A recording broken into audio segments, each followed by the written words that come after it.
Radio Universidad de Chile presenta Tras las líneas, conversaciones con Manuel Antonio Garretón, Premio Nacional de Humanidades y Ciencias Sociales, programa producido en el Departamento de Sociología de la Universidad de Chile.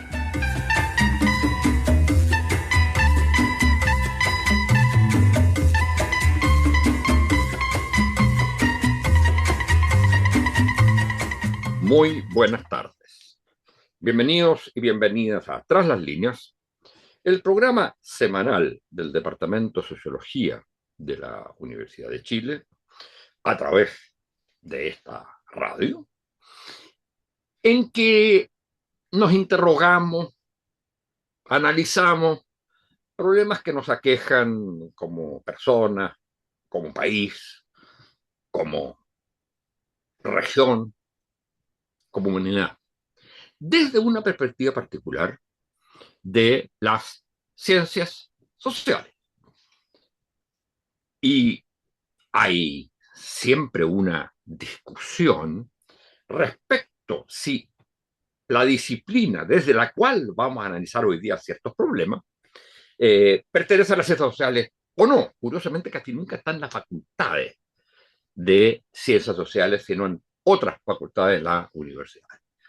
Se trata de la historia, la disciplina de la historia.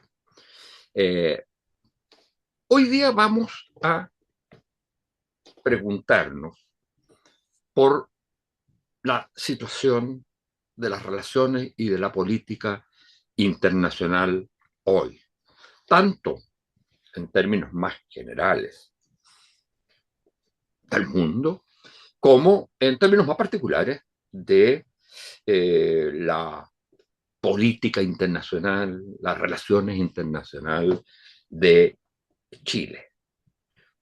Pero lo vamos a hacer desde la perspectiva, no por ejemplo de la ciencia política, que es perfectamente legítima, sino desde la perspectiva de la historia. Y para eso vamos a tener un invitado de lujo, que es un historiador y que recientemente es el último premio nacional de historia y que es uno de los raros especialistas precisamente en la historia de las relaciones y de la política internacional desde, desde el caso chileno, pero también alguien que es capaz de dar la visión de contexto desde la historia. No solo el análisis actual, sino cómo explicar ciertos fenómenos que ocurren hoy día.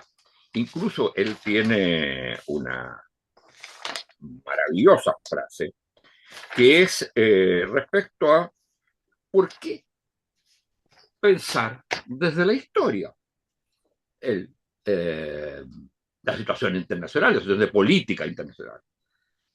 Para enfrentarnos, dice, con el pasado con coraje moral y conocimiento, para comprender y dar sentido a nuestro presente colectivo.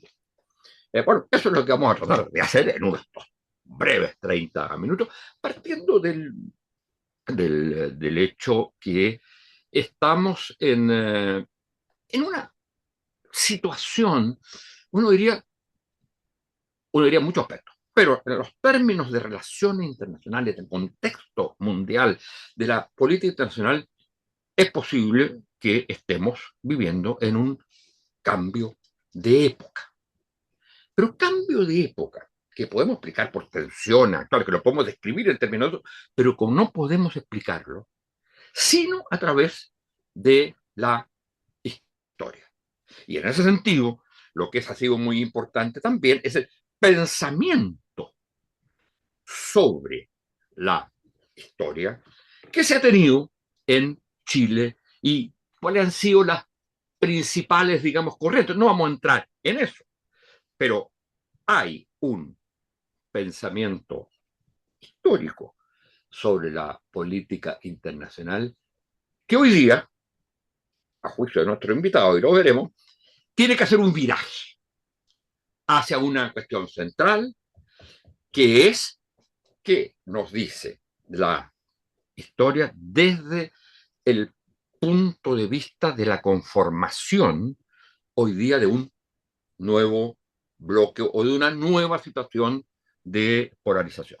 Bueno, nuestro invitado es un premio nacional de ciencias históricas, perdón, de historia, del año 2024, eh, y César Ross, profesor de la Universidad de la USACH, que es un doctor en estudios americanos, en la USACH precisamente, y que ha tenido una larga trayectoria especialmente en este tema particular de historia de la política y de las relaciones internacionales.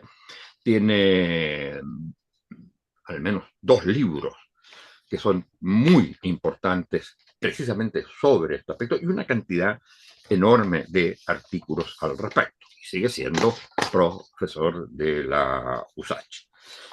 Eh, Muchas gracias por estar con nosotros y César. Y quisiera partir por la siguiente cuestión. Eh, ¿Es posible, o desde la historia, hablar hoy día de una nueva época eh, con rasgos muy distintos, sustancialmente distintos, pero que, claro, tienen afincamiento en la historia, de una nueva situación de la política internacional? Y veremos más adelante eh, cómo Chile se puede o se ubica en eso. Pero partamos por, ¿hay una nueva época? ¿Y cuáles serían los elementos como fundamentales Ujú. al respecto? Bueno, Y muchas gracias por estar con nosotros. antes de comenzar, muchas gracias, Manuel Antonio, por la invitación. Eh, Hay una cierta coincidencia que el mundo está transitando hacia un nuevo orden o un nuevo esquema. Orden tiene una connotación que no necesariamente uno observa en un momento de transición cuando hay demasiadas cuestiones ocurriendo de manera muy dinámica, ¿no? ¿Qué significa esta transición? ¿Cuáles son las características? Es que lo que estamos viviendo hoy día no es la emergencia necesariamente de un nuevo orden, sino que aparentemente es la destrucción del anterior. Y ese mundo anterior estaba caracterizado por aquello que se construyó en los años 20, 30, 40, ¿no? Uno de mis últimos libros se concentra precisamente en esa década, porque es muy difícil entender el presente sin mirar lo que entonces se construyó, ¿no? Entre la Primera Guerra y la Segunda Guerra hay dos grandes crisis económicas, la de 1921, que está subestimada por la bibliografía, y la de 1929, que es la que todo el mundo identifica. Entonces, en la primera mitad del siglo XX tuvimos dos guerras mundiales y dos crisis mundiales. ¿Qué significó esto? Que algunos actores hegemónicos o con primacía en el escenario internacional ascendieron, hay otros que declinaron, incluso casi desaparecieron, ¿no? eh, Alemania, Italia, Japón, en fin, en los años 50, 60 eran actores, eran países, pero ya no eran todo lo importante que habían sido antes, y Estados Unidos se termina de consolidar como una potencia política, ¿no? Gran Bretaña declina en términos de su enorme influencia económica, en fin. Entonces hay una transformación. Pero Estados Unidos no es Gran Bretaña 2.0, ¿no? Es otro país.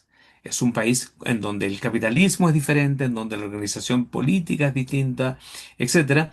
Y este país ayuda a construir una nueva, si tú quieres, una nueva arquitectura mundial, ¿no? Y esta nueva arquitectura mundial está basada en unas ciertas instituciones y unas ciertas reglas instituciones políticas y económicas, la OEA, Naciones Unidas, el Tratado Interamericano de Asistencia Recíproca, el Fondo Monetario, el Banco Mundial, etcétera, y se organizó el Y mundo de una... OEAs también, perdón, y OEAs también para los otros continentes, en cierto modo. Sí, claro, claro, claro, claro que sí. Y comisiones económicas para América Latina y para los otros continentes. Entonces, ese mundo que se construyó así, y ya podremos hablar de qué manera fue transitando ese mundo empezó a hacer crisis, comenzó a hacer crisis a principios de la década de los 70.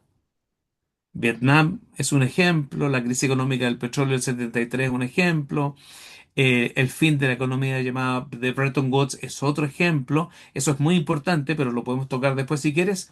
Eso explica por qué hoy día Estados Unidos es un país endeudado y con alta inflación. Y ese mundo que se construyó en una primera fase se empezó a desmoronar gradualmente y nosotros estamos viviendo hoy día las últimas etapas de ese mundo y paradójicamente vemos que este mundo que se desmorona está constituido por institucionalidades frágiles y por liderazgos autocráticos fuertes y con discursos y con políticas de radicalización extrema, en el sentido que queramos. Ahora, hay una cosa ahí que yo creo que es clave.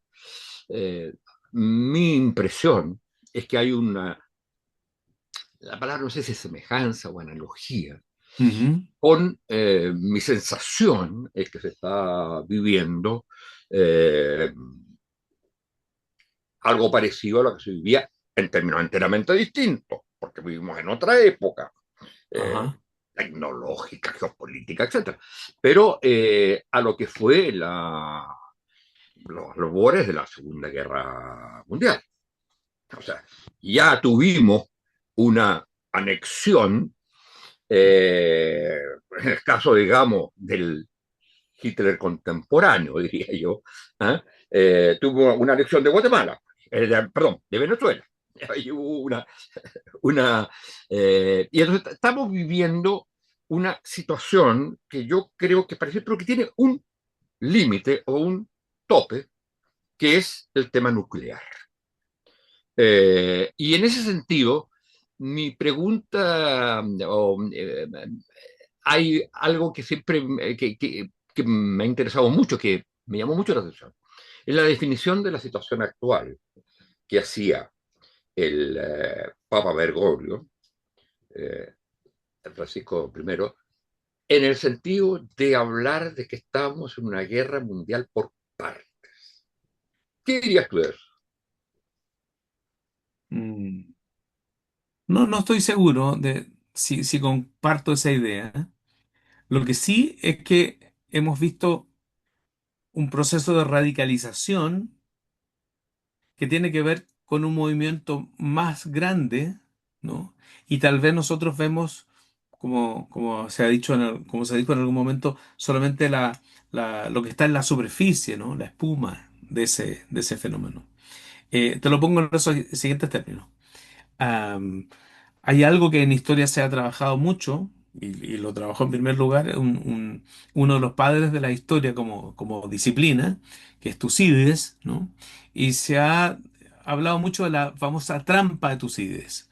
Y la famosa trampa de Tucídides tiene que ver con la guerra del Peloponeso entre Esparta y Atenas, ¿no?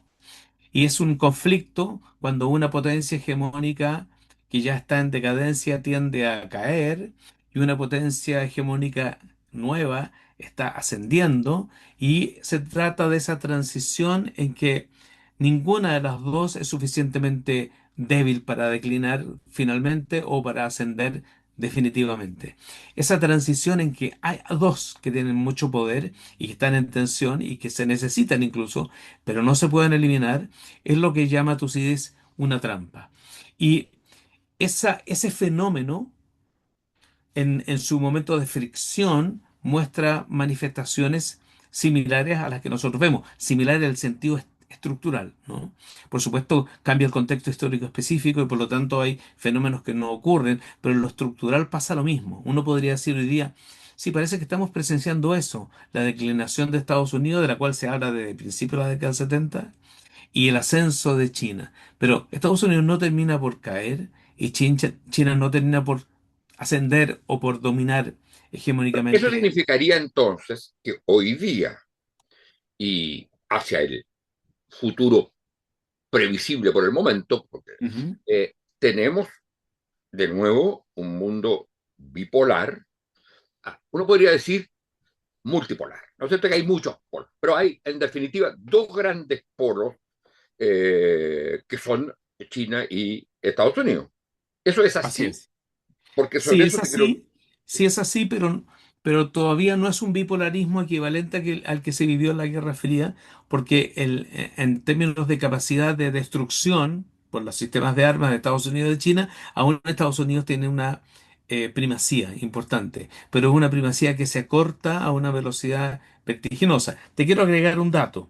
El profesor Graham Allison, que es un cientista político estadounidense bastante connotado, con su grupo de investigación, empezaron a estudiar este conflicto entre China y Estados Unidos y aplicaron la teoría o el modelo este de la trampa de Tucídides. Pero lo miraron hacia atrás. Dijeron, bueno, desde la guerra, por eso, hasta el presente, ¿cuántas veces el mundo ha estado enfrentado a un escenario de este tipo? Y la conclusión que ellos llegaron en un libro que se llama Destinados para la Guerra es que el mundo, desde la época de la Guerra del Peloponeso, ha estado en 16 oportunidades en este mismo escenario. Y en 14 de ellas, el conflicto ha terminado en una guerra directa entre estos dos, ¿no? Eso no ocurrió durante los años de la Guerra Fría, en que Estados Unidos y la Unión Soviética no tuvieron un conflicto directo. Como sabemos, lucharon a través de otros, en Asia, en América Latina, etcétera, golpes de Estado, insurgencia, etcétera. Por lo tanto, el contexto general es el de esta transición compleja. El contexto específico es que se expresan distintas formas de competencia. Competencia comercial, competencia tecnológica, competencia militar, competencia civilizacional, ¿no? Cuando, cuando China reclamaba Taiwán en los años 60 o 70, parecía que Taiwán iba a ser sometido a volver al pasado, ¿no? Pero cuando hoy día pensamos en la integración entre Taiwán y China, bueno, China hoy día es sospechosamente similar a Taiwán en, en términos tecnológicos, en términos del nivel de vida. Entonces, ese cambio explica que lo que en un momento vemos hacia el futuro como en una sola dimensión, eh, vuelve a cambiar. Por eso que la mirada que hacemos desde la historia hacia atrás nos permite, diríamos, bajar la temperatura a las interpretaciones, ¿no? Y mirarlas tal vez con un poco más de frialdad. Claro, es más fácil mirar hacia atrás. Pero cuando vemos la realidad de nuestro propio país, nos damos cuenta que a pesar de que la Guerra Fría se acabó y que lo que tenemos hoy día no es exactamente una Guerra Fría, porque China no quiere ser ideológicamente distinta a Estados Unidos. Ideológicamente es otra cosa, China es otro universo, ¿no? Pero sin embargo está ganando todos los espacios que Estados Unidos tenía como propios, ¿no? Hace tiempo que hay una entidad que se encarga de hacer la revisión de las 60, 70 principales tecnologías para el desarrollo de la humanidad.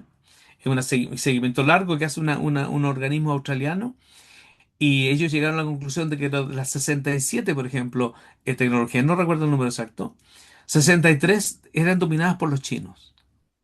Por lo tanto, es evidente. ¿63 de cuánto, perdón? ¿63 de cuánto? 63 de 67. O sea, tienen un dominio tremendo y la estrategia china, a diferencia de la estadounidense, es no queremos ser el número uno aún. Queremos un ascenso pacífico. Habían abandonado un poco esa doctrina después del COVID, volvieron a ella. Entonces, se trata de un conflicto de dos que son muy distintos a esos dos que vimos hace 50 años. ¿Mm? Ahora, en este escenario bipolar emergente, digamos, ¿eh? O sea, que no logra totalmente constituirse, pero que de algún modo se va un poco para allá. ¿Cuál es o cómo reflexionarías tú sobre la situación, digamos, sobre América Latina y sobre Chile, teniendo en cuenta cuáles fueron su Mm, ubicación, digamos, anterior. Y en ese sentido, ahí tú tienes una reflexión, un trabajo que dice una frase brutal, que en los años, si no me equivoco, 50, 60, sobre todo el punto de vista del pensamiento, pero también de la posición, América Latina era una potencia intelectual y que más adelante se transforma en enano político, pero también, uno diría hoy, enano intelectual, en el sentido de la dificultad, porque había una visión latinoamericana de su inserción en el mundo. sí, Digamos, Chile participaba también de ella. Y hoy día no pareciera haber así uno, es. una posición latinoamericana propiamente tal, y tampoco es claro cuál es, salvo el estar mirando, esperando, no meterse mucho del caso chileno, entre otras cosas, porque tampoco meterse mucho sería muy importante si es que no contara con el bloque latinoamericano. Sí. Bueno, primero esa idea, no la de enanos políticos, sino que la de que América Latina en esas décadas tuvo tal vez uno de sus momentos, si no el más brillante de su intelectualidad y de su política, por lo menos desde el punto de vista de las ideas, es un planteamiento de Eduardo Debes, ¿no? Con quien hicimos varios Fondesit y yo tomé esa idea de Eduardo y la apliqué al campo de la política, ¿no? No, perdón, pero, Y sí, yo creo que eso es pero es de alguna manera también como evidente, en el sentido, cuando uno piensa la influencia que tuvo la CEPAL para analizar la situación mundial en términos de dependencia, los teóricos de CEPAL, tanto economistas como sociólogos, por ejemplo, el caso de Fernando Enrique claro, Paleto, en los países de otros continentes, se usó ese esquema para analizar lo que les ocurría. así es, así es. Nosotros estudiamos eso respecto de África subsahariana y respecto del subcontinente indio. Lo estudiamos en detalle, etcétera. Eh, pero claro, lo que uno puede colegir es que hubo un momento en que América Latina no solamente tenía esa capacidad de agencia, si tú quieres, sino que tenía una intelectualidad que se planteaba pensar el mundo, no solamente pensar la inmediatez. Y en parte por ahí va también mi reflexión en esa columna de opinión de Le Monde cuando yo hablo de historia internacional, ¿no? Tener el arrojo intelectual de pensar el mundo desde donde estás y no solamente pensar en América Latina. Por supuesto que la idea esta del lugar situado y hablar desde un sitio, hablar desde América Latina, no debiera condenarnos a pensar solo en América Latina o solo en América. Sin embargo, creo que nuestra intelectualidad se ha inclinado por ese camino, ¿no? ¿Por qué no podríamos nosotros pensar cómo debiera ser el mundo en el futuro o las relaciones internacionales entre los países? ¿Cuál debiera ser el lugar de la igualdad, de la cooperación, etcétera? Nos hemos atomizados en esa tarea. Ricardo Bielczowski, un economista brasileño que ha hecho un gran trabajo sobre la historia del pensamiento económico de CEPAL, hace un recorrido que es bien interesante. Dice él, en los 50 dominó la teoría centro-periferia, en los 60 el desarrollismo, en los 70 el dependentismo, en los 80 dominaron los estudios muy técnicos sobre deuda externa y de los 90 en adelante dominaron la implementación de consenso de Washington. Pero esa intelectualidad, como tú has mencionado algunos que estaban en Flaxo y que circulaban por CEPAL, o sea, por CEPAL, Cardoso, Faleto, Teotonio dos Santos, no sé, André Gunder Frank, que también giraban por ahí, por el barrio, Wallerstein, etcétera. O sea, había un ecosistema intelectual de gente que no tenía miedo ni complejo de pensar el mundo, ¿no? Y me parece que luego, no sé si este peso de los estudios y la reflexión sobre la identidad de los 90 hizo que la gente se empezara a ir hacia adentro, a pensar mucho en qué significa ser chileno, peruano, boliviano, americano, etcétera. Y se dejó de mirar el mundo por alguna razón. Ahora el mundo está en crisis y aunque no queramos, vemos las noticias o abrimos el diario y es imposible no pensar el mundo, ¿no? Como le pasó a las generaciones anteriores cuando el mundo estaba en guerra y abrían el periódico, veían qué pasaba con Alemania y con Estados Unidos, ¿no? Yo creo que la dinámica de la realidad internacional nos obliga a pensar en Medio Oriente, en Europa Oriental. O sea, es imposible no, a menos que uno sea un obtuso. No puedes no pensar en eso. No importa si eres cientista político, historiador o cualquiera sea tu especialidad, no puedes no pensar en eso. Sobre todo cuando se trata de países que tienen armas nucleares. Ahora, tú señalabas, eh, re- recuerdo, tres alternativas posibles para respecto de esto, de cómo se piensa eh, hacia, hacia el futuro el mundo, desde América Latina. Recuerdo que la tercera, que era tu propuesta, era que había que pensarlo fundamentalmente en las relaciones con Asia. ¿Qué nos dirías de eso? Claro, sabes que yo llegué, me formé en historia económica, una historia económica muy cuantitativa. No te los compartí porque ya eran más antiguos, pero mis primeros trabajos eran sobre la transición al capitalismo en Chile y estudié el sistema financiero. Eh, pero como Hoy la latinoamericano, transición al capitalismo la resolvía como se resolvía en los 60, en la famosa discusión, si América Latina era capitalista o feudal en el siglo claro, XIX. se volvía menos relevante. Pero, ¿por qué entré a ese campo específicamente? Porque es inevitable que tú te preguntes, cuando empiezas a aprender algo sobre Asia, es inevitable que te preguntes, ¿por qué estos países, que en los años 50, 60 eran considerablemente más pobres que América Latina, lograron resolver las preguntas fundamentales para sus sociedades y porque nosotros no logramos hacerlo? Porque todavía pensamos en que si alguien se enferma de una enfermedad catastrófica, prácticamente no tiene salida. Si hay un joven que tiene talento y no tiene dinero para estudiar una carrera que es muy costosa por los materiales, aunque tenga gratuidad, no puede hacerlo. Si alguien piensa, yo soy artista o poeta y quiero comprarme una casa, bueno, esa gente está condenada a no tener nunca casa. Esas, esas cuestiones que siguen siendo relevantes para nosotros y que eran preguntas acuciantes en el pasado, en esos países de Asia casi ya no se hacen. ¿Qué O sea, la hicieron pregunta ellos? es, ¿qué queremos ser? Claro. Mi pregunta Y esa era es más, la segunda alternativa que señalabas claro. tú. Claro, mi pregunta era más simple, era, ¿qué hicieron ellos que nosotros no hicimos bien para que pudiéramos nosotros preguntarnos cosas más elevadas o sofisticadas? Todavía seguimos preguntándonos por la comida en América Latina, por el trabajo, por el transporte, por la vivienda. Y entonces me llamó mucho la atención, bueno, por eso empecé a estudiar Asia, y me llamó mucho la atención encontrar que en los estudios de Aníbal Pinto Santa Cruz propone un modelo de desarrollo que luego se desarrolló en Asia y que en América Latina no logró emerger. Yo ahí esbozo una explicación, ¿no?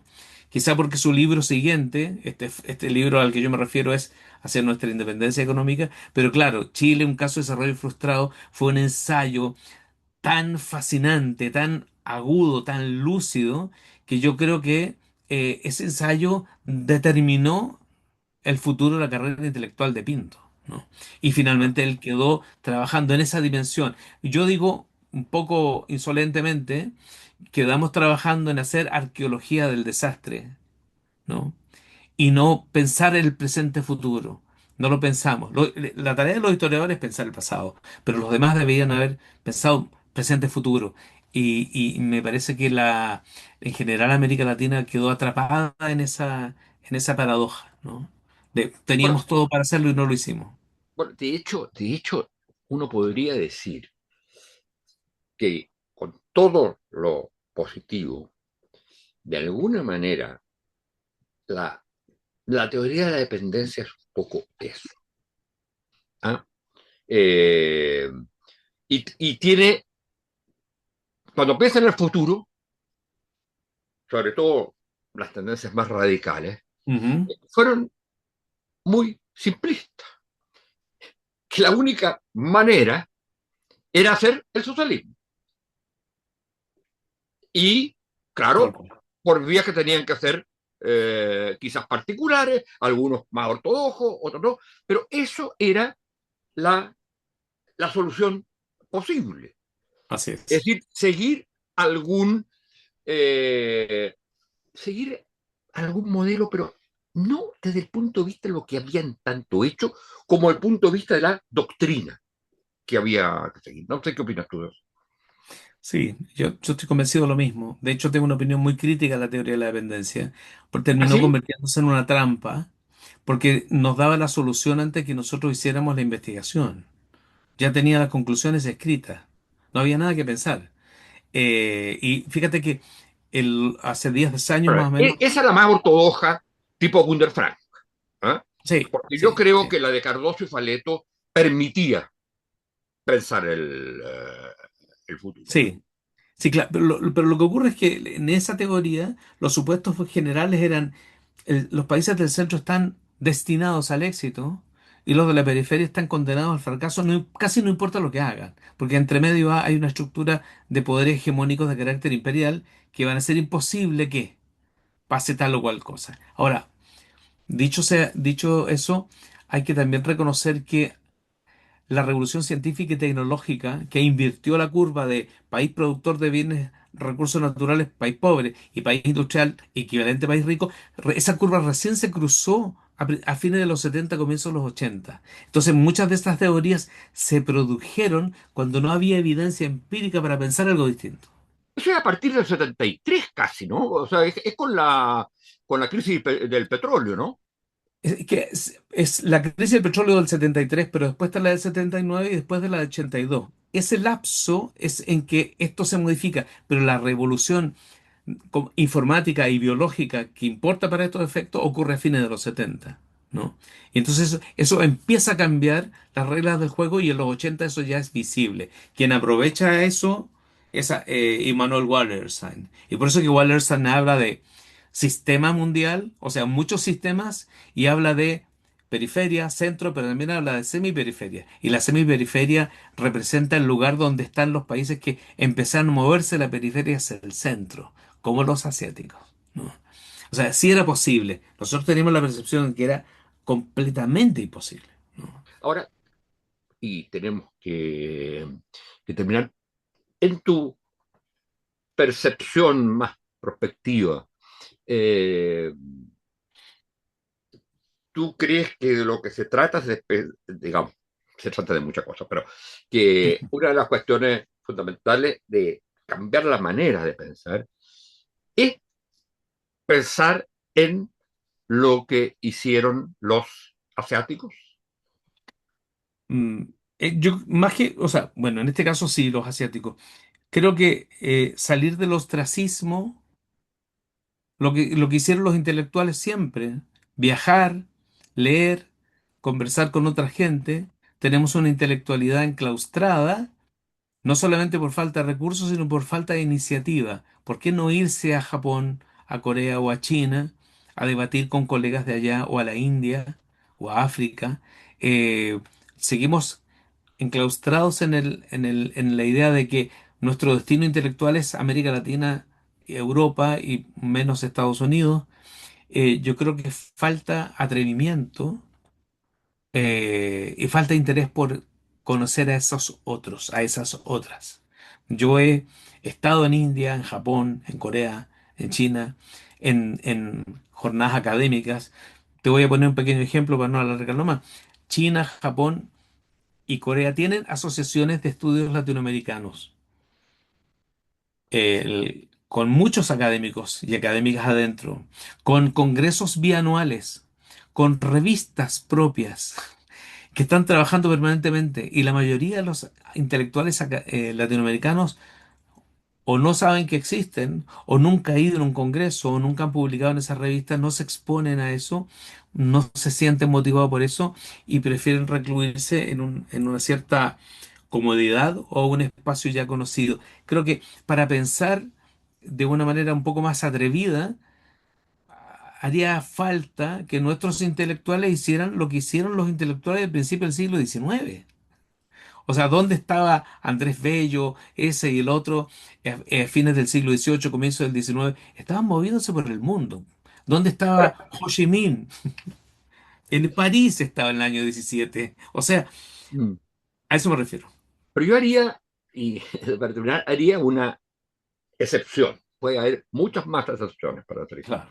Pero por lo menos le haría uno con el intento y el proyecto que planteó para la CEPAL en el 91, 92, Fernando Fonseca, donde lo que hacía fundamentalmente era pensar desde cómo había sido el desarrollo asiático y de ahí vino, y de ahí vinieron, ¿eh? Muchas de las cuestiones fundamentales que fueron pensar desde la educación, la importancia que tenía la educación al respecto, por lo que habían hecho esos países. Y la otra excepción, diría, para no morirnos de pena, sería el esfuerzo que ha hecho. Uno puede hacer una serie de otras cosas, pero el esfuerzo que ha hecho Claxo y Conectar. también una organización internacional norteamericana que es el Latin American Study Association, de incorporar congresos especiales y comisiones especiales con los otros continentes. O sea, sacar el elemento puramente, si tú quieres, euroamericano céntrico. Mm. Y eso yo creo que quizás habrá una esperanza para la próxima generación.